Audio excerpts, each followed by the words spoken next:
Il appartient à présent à l'Assemblée d'élire un nouveau vice-président ou une nouvelle vice-présidente pour l'année judiciaire 2024-2025. Quelqu'un dans la salle demande-t-il la parole? Moi, Monsieur le Président.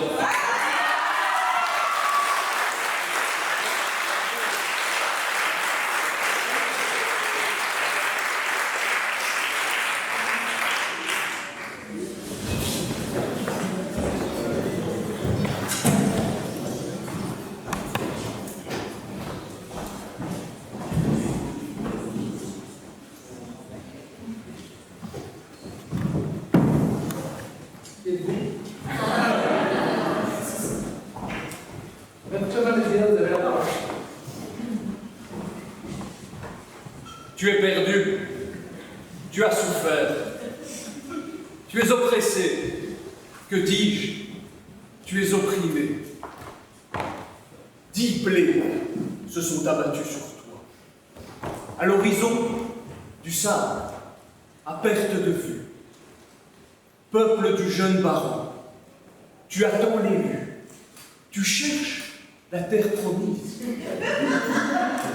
Tu aspires à des lendemains qui chantent. Ta foi est inébranlable et ton cri de détresse a résonné par-delà les dunes. Ta traversée du désert touche aujourd'hui à sa fin. Je suis venu de loin et je suis à l'heure. La chose est suffisamment rare pour être soulignée. Mais je ne suis pas venu seul. Peuple du jeune baron, tu as des visiteurs. Melchior! Gaspard!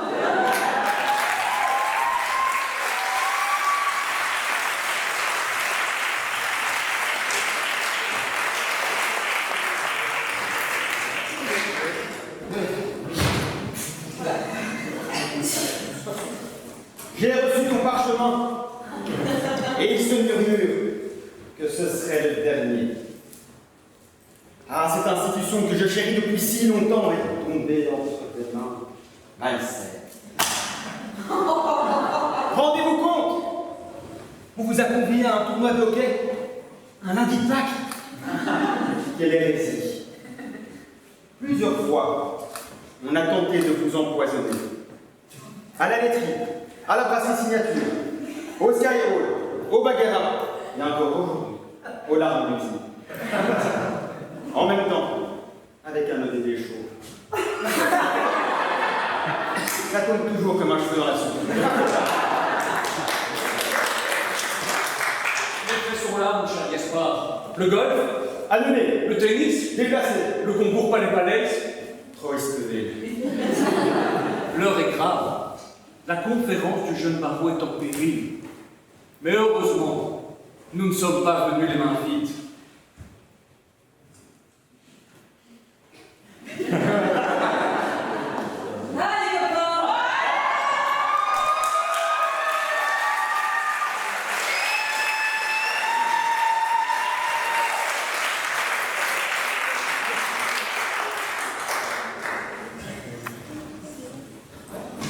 Je vois que ça a déjà commencé, hein.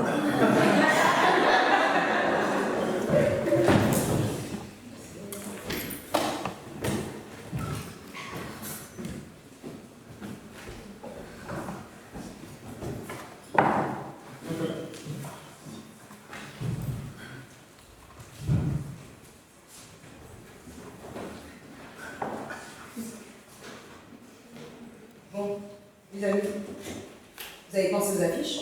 Parce que qui dit élection dit affiche. Ça va sont toutes étonnées. Et j'y ai pensé. Mais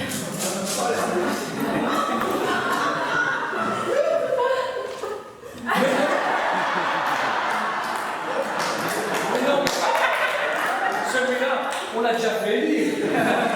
Tu as raison, Melchior. Mais toujours pas.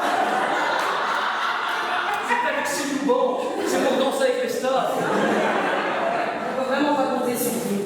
Aujourd'hui, c'est la vice-présidence de la conférence. Et voici l'élu.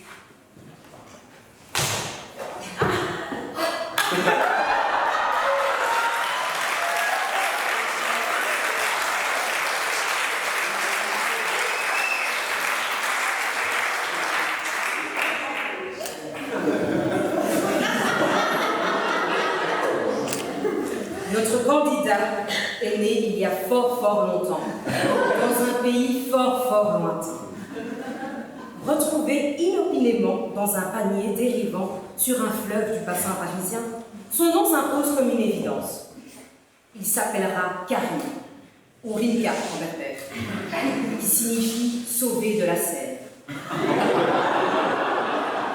L'enfant est un miraculé. Il grandit à l'ombre des tours du 9-3, où dès leur plus jeune âge, les enfants se passionnent pour le shit, le foot et les arts. Mais pas lui, pas les lui. Passionné de voyage, il découvre Blanc-Ménil, Ivry, Saint-Denis, Courneuve ou encore Bagneux.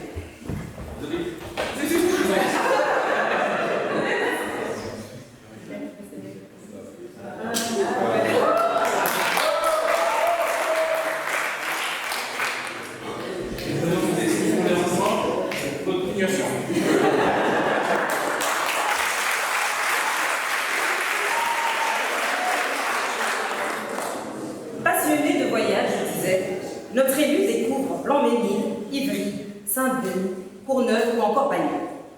Il aime les jeux vidéo, les mangas, le communisme, les garçons et le cirque.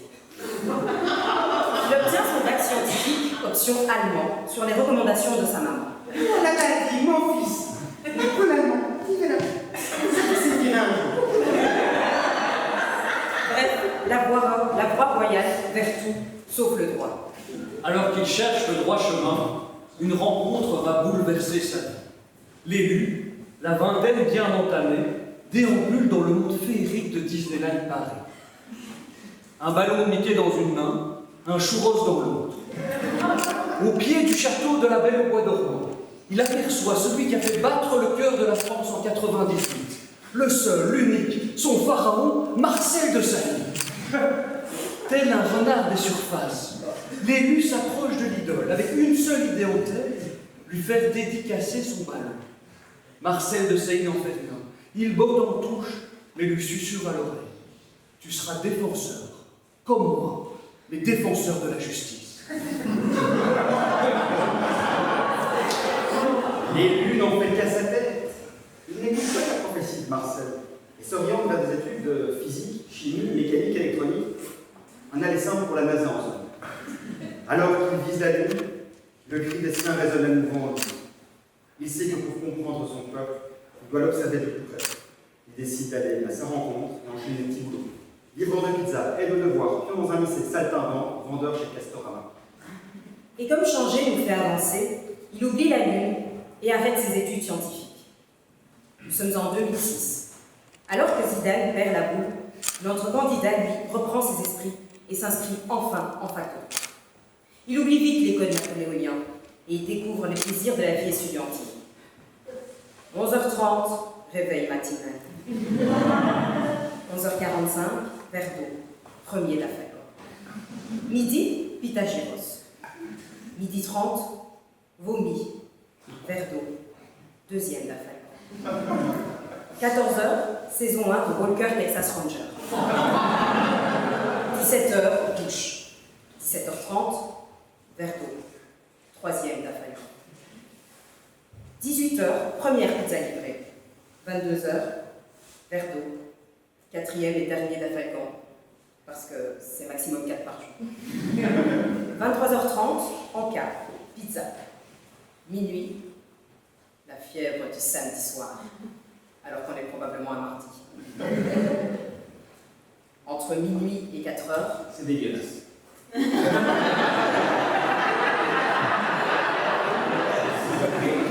à 4h, Jason s'éveille. Jason. Jason, c'est le double magnifique de notre candidat. Vous prenez jamais du coup. Vous le trempez dans 35 verres de Romanana. Vous lui mettez un deuxième bras. Vous lui faites faire décliner partout. Et vous le trouvez Jason. Heureusement, il rencontre son autre phare, Marie. Et contrairement à Marcel, elle est toujours là. L'élu a du talent, beaucoup de talent.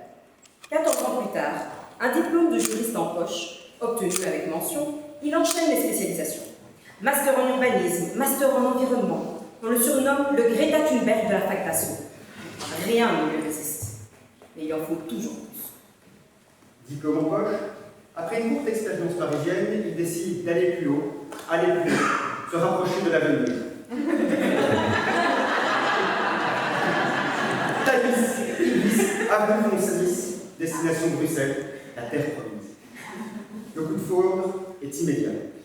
Mais les mots de Marcel résonnent dans sa tête. La veuve et l'orphelin deviendront son gagne-pain.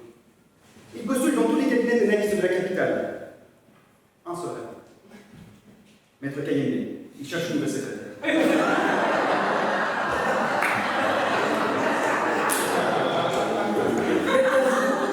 Il n'a plus qu'une seule solution. Reprendre son bâton de pèlerin et quitter le plat pays.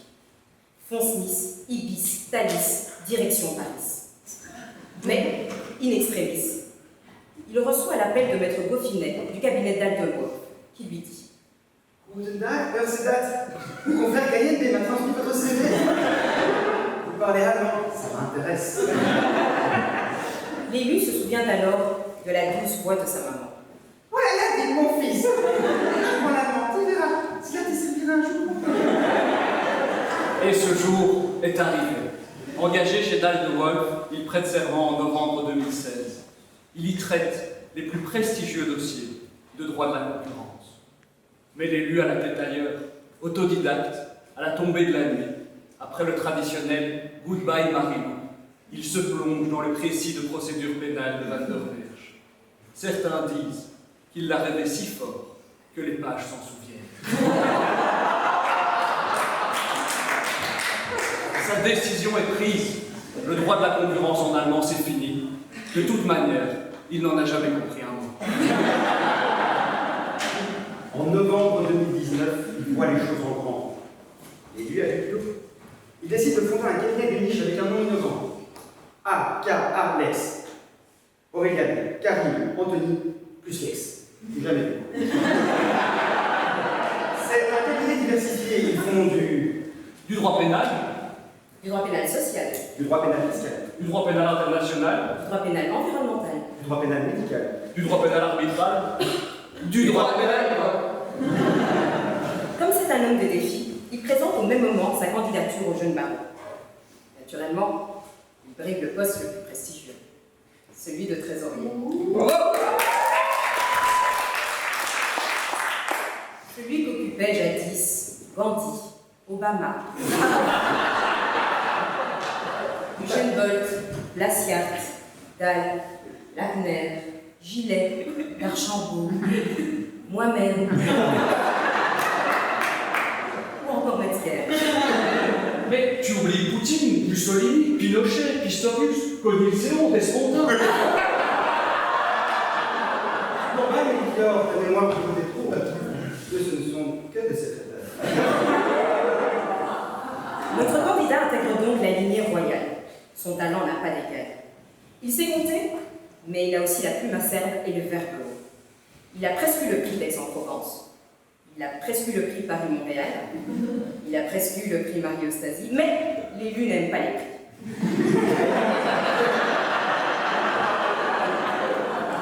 Il préfère les médailles. Une chose est sûre, notre candidat roule le maillot, plus que les diables en tout cas. Et il porte haut les couleurs du jeune baron. Alors qu'il termine sa dernière année de trésorier, il le sait, il le sent, il sera président. Mais ce rôle ne s'improvise pas. Le poste se mérite. Le chemin de l'élu est encore long et semé d'embûches. Dieu décide de le mettre à l'épreuve en l'invitant aux noces de Godarus et de Lebellus, deux notables du jeune baron de Bruxelles qui échangent leurs vœux dans la campagne normande.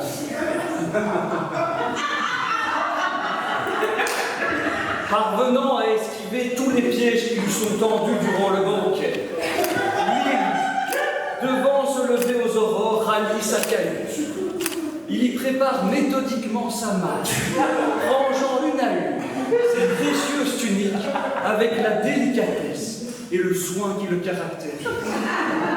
Le sentiment du devoir accompli, le sourire aux lèvres, l'élu rejoint sa couche et tombe dans les bras de Morphée. Alors qu'il pense que le plus dur est derrière lui, c'est sans compter sur la présence de ce perfide fils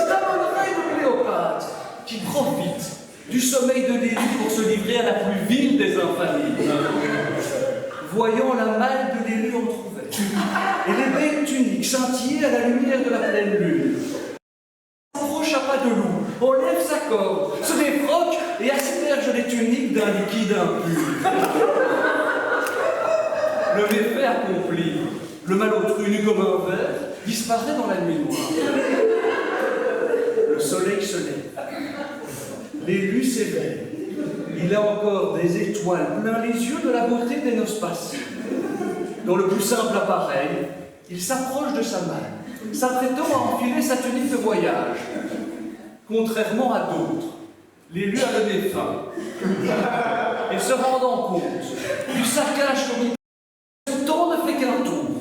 Rouge de colère, prêt à fendre la mer en deux, il se rappelle les paroles d'Angèle. Laisse-moi te chanter, d'aller te faire en... Balthazar, non. L'élu n'en fit rien et pardonna le délinquant sur le champ. Et même si les vents du désert sont impénétrables, il se murmure à l'oreille des chameaux, par-delà les oasis, que leurs liens sont aujourd'hui si forts pour devenir son directeur. Cette ultime épreuve derrière lui, la destinée de l'élu est désormais toute tracée. Et pour les derniers sceptiques, si un doute devait subsister, imaginez-vous. Une année, avec des concours de plaidoirie en veux-tu, en voilà. Il les reprendra tous. Le prix Le Jeune et Janson deviendra le prix des jeunes avec Jason. Il est capable de s'exprimer à toute heure. Le prix Marthe Stasi deviendra le prix Xavier Magnier, en l'honneur de cet avocat parti trop tôt. Le prix Adam et Ève deviendra le prix non-binaire Thierry et Tiffany.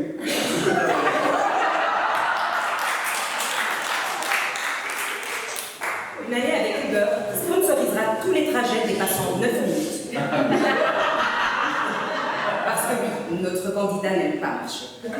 Du cabinet au palais, 14 minutes. Uber, de l'arme de tigre au palais, 12 minutes. Uber, du tribunal de police au palais, 10 minutes. Uber, du vestiaire au secrétariat du palais, 2 minutes. 9 minutes 30. Uber. Notre candidat part toujours avec un temps de retard, mais arrive en avance. une année avec une rentrée sur le thème des 1000 et une nuits. À l'entrée, Jérôme vendra ses tapis et collectera enfin ses premiers euros pour mosaïque. au vestiaire, Pierre fera disparaître vos manteaux avec sa troupe de scouts. à l'animation, Nicolas vous hypnotisera avec son anaconda façon charmante. au menu, Les plats préférés de l'élu. Chicken Tips, Big Mac, McFlurry. Plus rien de fit que du fat. au platine. Notre candidat vous fera danser jusqu'au bout de la nuit sur les tables de la loi. Bref, une chose est sûre, Enfin une rentrée à moins de 200 euros. Vous l'aurez compris, si vous le suivez, l'année qui s'annonce sera inoubliable. Ceux qui le connaissent savent que c'est un ami sur tout le monde. Et pour les autres, le coup de foudre sera immédiat. Il est intelligent, il est engagé, il est généreux, et en plus de ça, il est beau comme un dieu. vous avez devant vous un président pour l'éternité. Et contrairement à Moïse, lui, il vous emmènera en terre promise. Ce sera vous dès ce soir.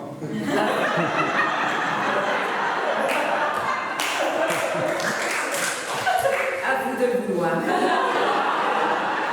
Faire que l'amour, On aura partagé. Donne l'envie d'aimer.